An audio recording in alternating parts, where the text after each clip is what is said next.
सपार्षद सरस्वती नित्यानंद प्रभु वंदे सपार्षद शशीसुतम् ललिता विशाखं वंदे राधा कृष्ण समन्वितम् नवद्वीपोत्तम वंदे वृंदावनं मनोहरम् हरे कृष्ण कृष्ण कृष्ण हरे हरे हरे राम राम राम हरे हरे। सर्वग्रे अस्मदीय गुरुपाद पद्म नित्य स्मरणीय नित्य चिंतनीय भगवत पार्षद प्रगट प्रेम भक्ति मंदाकिनी राजहंस जगद्गुरु नित्यलीला प्रविष्ट कृष्णपाद अष्टोत्तर शतश्री श्री श्रीमद भक्ति वेदांत शिल बामंद स्वामी प्रभुरे श्री चरण कमले ए अभमेय भक्तिपूर्ण अनंत अनंत के शास्त्र दंड वर्तना पूर्व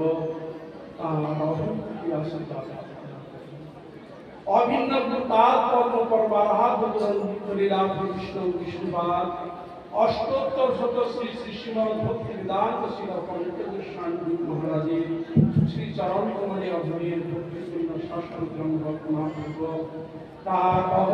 आशीर्वाद प्रार्थना परमाराध मुक्ति विक्रम गोस्वामी महाराज भारती गोस्वामी महाराज तथा आज के विश्ववासी भक्ति प्रकाश गुरु गोस्वामी महाराज श्री चरण कमले ए अभमेय भक्तिपूर्ण अनंत अनंत शास्त्र दंड प्रणाम ताहाদের অভক্তি আশীর্বাদ প্রার্থনা করি ও অন্যান্য কৃতজ্ঞ उपस्थित मातृवृंद भक्तवृंद सकले चरणे अभिवृद्ध भागवत दंडवत प्रणाम पूर्वक ताहाদের অভক্তি আশীর্বাদ।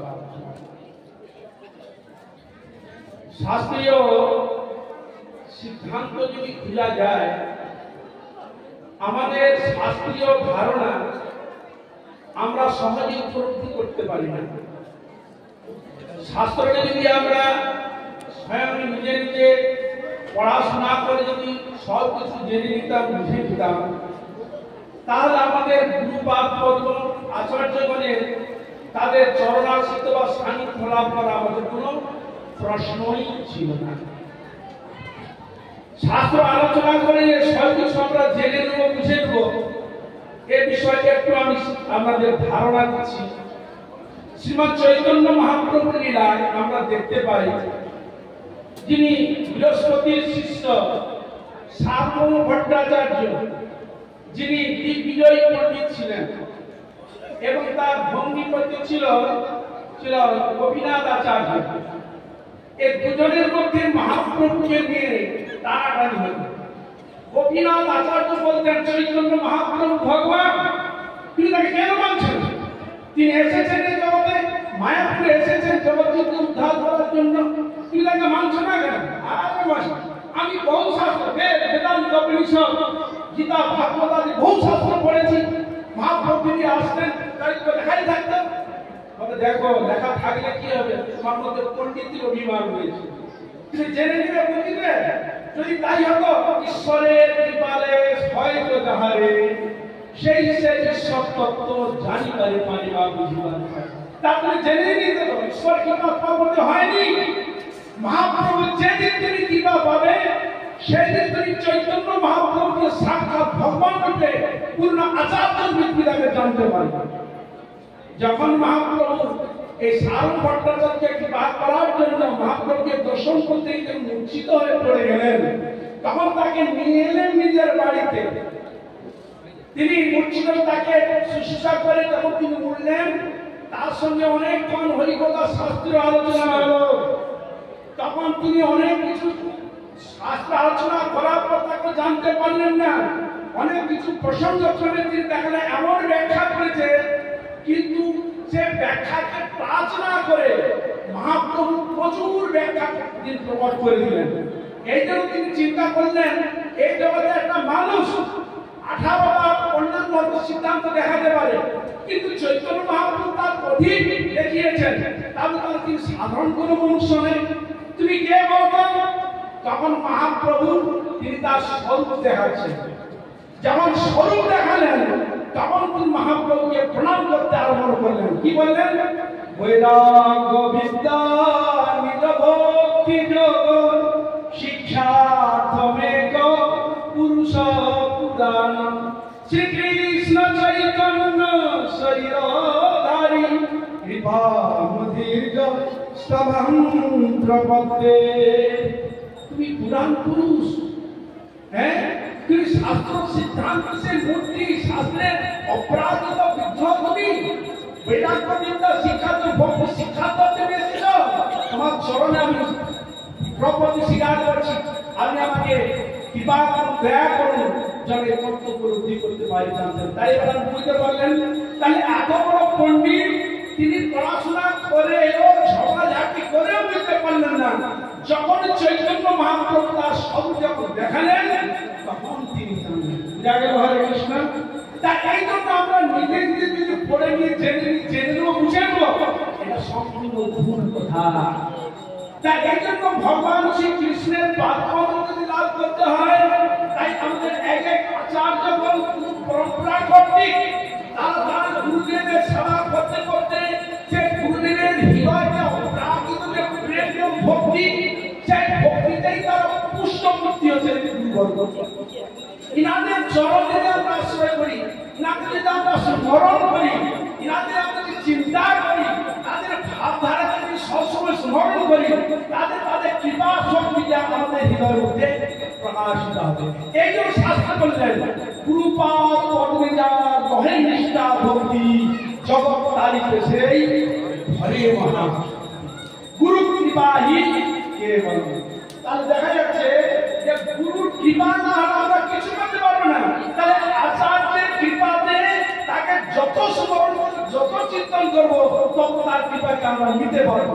এই জন্য আমরা দেখতে পাই শ্রী রামানুজ আচার্যের থিওরিকে শ্রী ভক্তি সিদ্ধান্ত ঠাকুর তিনি ধরলেন।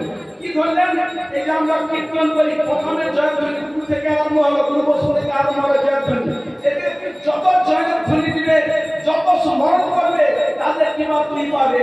গুরু বন্দনা, বৈষ্ণব বন্দনা, মহাপ্রভুর বন্দনা, কৃষ্ণ বন্দনা। তোমার উদ্দেশ্য হচ্ছে আমি অযোগ্য, আমি অকৃতজ্ঞ, আমার মধ্যে কোনো যোগ্যতা নাই। এই যে তোমার কাছে প্রার্থনা করছি, আমার কৃপা করো, দয়া করো, সে কৃপা আমার প্রতি বর্ষণ করো, যেন আমার জীবন সার্থক হয়। এই জন্য প্রণাম করছে গুরু মন্ত্র। মুখং করোতি বাচালং মঙ্গলং ধরতে ইয়াত্রিপাতমং বন্দে শ্রী গুরু কিলতারং বা পরমানন্দময়। এর শাস্ত্রটা এগুলো দেওয়া আছে।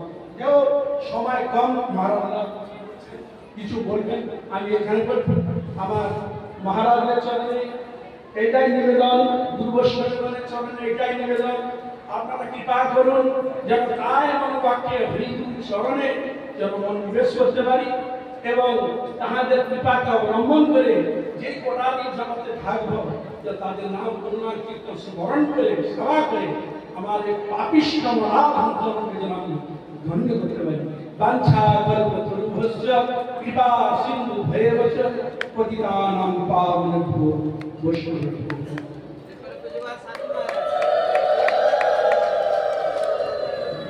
पूज्यपाद भगवदानंद साधु महाराज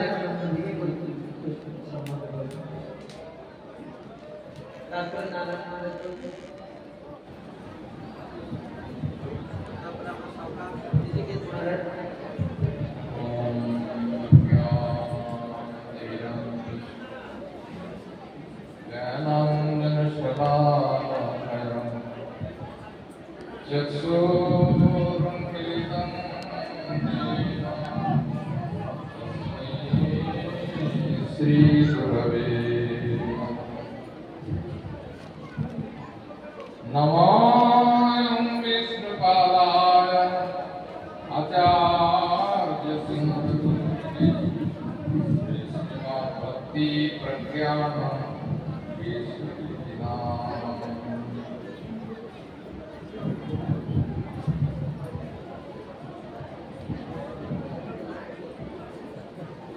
गुरुवे गौरचंद्राय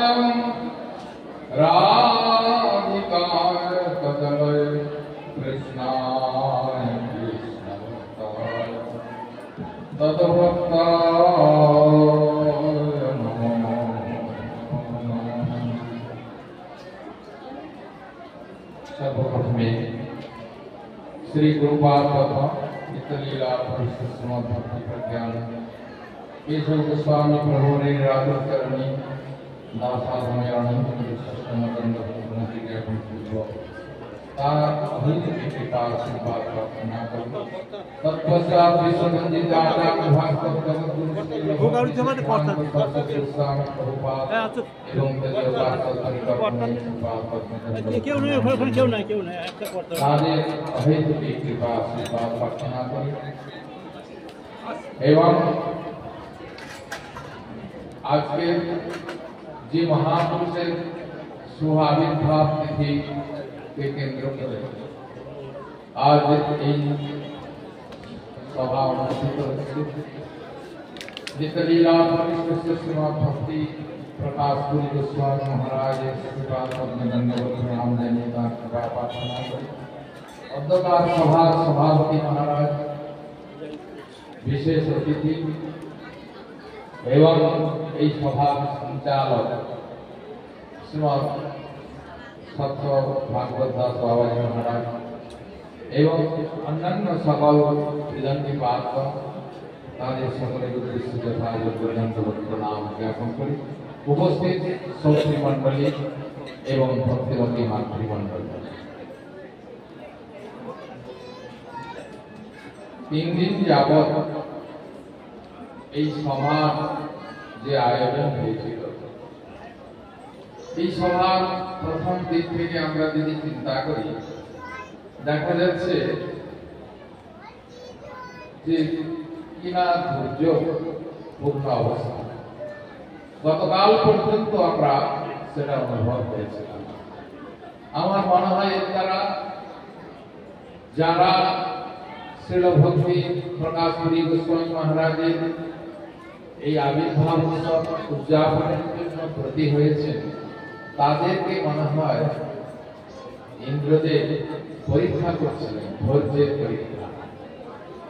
যেটি বৈষ্ণব জগতে দেখা যায় সত্যই যদি আমরা ধৈর্য সহকারে কর্মেতে প্রবৃত্ত হই সেই কর্মের বাস্তবতা আমরা লাভ করতে পারি।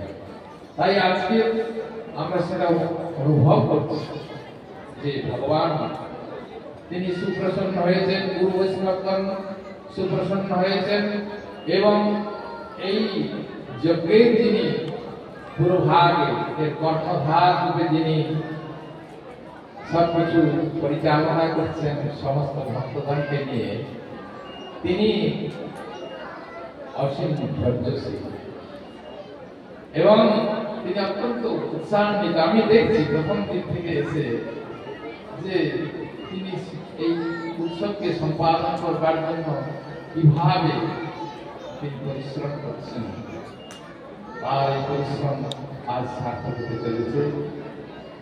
তার কথা কি বলবো, আপনারা সকলে তাকে জানেন, যেহেতু তার জন্মভূমি এই স্থান, সেই দিক থেকে আপনারা বেশিরভাগ চিনবেন। আবার তিনি গৌড়ীয় বৈষ্ণব জগতে আমাদের একজন মহান আচার্য শ্রীমৎ নিত্যলীলা ভক্তি জীবন আচার্য গোস্বামী মহারাজ একাধারে তার অভ্যন্ত গুরুপাদ শ্রীমৎ ভক্তি প্রকাশ পুরী গোস্বামী মহারাজের সিংহাসনে যথার্থই তিনি যে গুরুর সেবা নিষ্ঠ সে গুরুপাদ পদ্মের জন্য তিনি কত কষ্ট স্বীকার করে সমস্ত বৈষ্ণবগণকে আহ্বান করে এই উৎসব সম্পাদনের জন্য তিনি নিযুক্ত হয়েছিলেন। তাই আমি ভক্তিচন্দন অরণ্য মহারাজের চরণে ধন্যবাদ প্রণাম জানাই। আর এই মহতী প্রতিষ্ঠা আজ সার্থকের রূপায়িত হচ্ছে। আমি আরেকটি সংক্ষিপ্ত কথা বলে আমার বক্তব্য শেষ করব। নীতিশাস্ত্রে আমরা একটি শ্লোক পড়েছিলাম, সেখানে দেখেছিলাম কি যে সেই শ্লোকটির মধ্যে বিদ্যা দদাতি বিনয়ম বিনয়াৎ জাতি পাত্রতাম পাত্রতা ধনবাপ্নতি ধনা ধর্ম কত সুখম। এই শ্লোকটি বিশেষ তাৎপর্য যদি অনুধাবন করা যায়, তাহলে বিদ্যা আমাদেরকে কি দান করে? বিদ্যা দদাতি বিনয়ম। যিনি যথার্থ বিদ্বান তার মধ্যে জন্য বিনয়, এই সমস্ত সদ্গুণগুলি তার মধ্যে দেখা যায়। ফলবন্ত বৃক্ষ আর গুণবন্ত জন, নম্রতা স্বভাব আর ভয় নেই। তিনি ধৈর্যশীল। যে আমাদের ভক্তি রাজ্যের কথা বলা হয়েছে, গোস্বামী পাঠ করছেন উৎসাহ নিষ্ঠা ধৈর্য কর্ম প্রবর্তনা, এই সমস্ত সদ্গুণের অধিকারী হয়। তাহলে উপযুক্ত বিদ্বান হলে তিনি ধন উপার্জন করতে সমর্থ হন, আর সেই ধনের দ্বারা যিনি ধর্ম করেন, অর্থাৎ ভগবানের উদ্দেশ্যে, যদিও ভক্তগণের উদ্দেশ্যে এবং সমস্ত জগৎবাসীর কল্যাণের জন্য যিনি সচেষ্ট হন, তিনি যথার্থ বিদ্বান, তিনি যথার্থ বুদ্ধিমান। তাই আমি আজকে এই সভার অন্তিম লগ্নে আর আপনাদের নিকট সময় না নিয়ে সভায় উপস্থিত সকল বৈষ্ণব বৃন্দ, আচার্য বৃন্দ এবং সকল ভক্তমণ্ডলী, ভক্তিমতী মাতৃমণ্ডলী সকলকে আমার আন্তরিক অভিনন্দন জ্ঞাপন করি। এবং সেই সঙ্গে আবার আমি আমাদের শ্রীকৃষ্ণ চৈতন্য মঠের বর্তমান আচার্যদেব ভক্তি চন্দন অরণ্য মহারাজের কথা বলে আমি তার পাদপদ্মে প্রণাম জানাই এবং তিনি আরো উৎসাহের সহিত মহাপ্রভুর কথা প্রচার করুন, আমি সেই প্রার্থনা গুরু গৌরাঙ্গের চরণে নিবেদন করে আমার বক্তব্য সমাপ্ত করছি।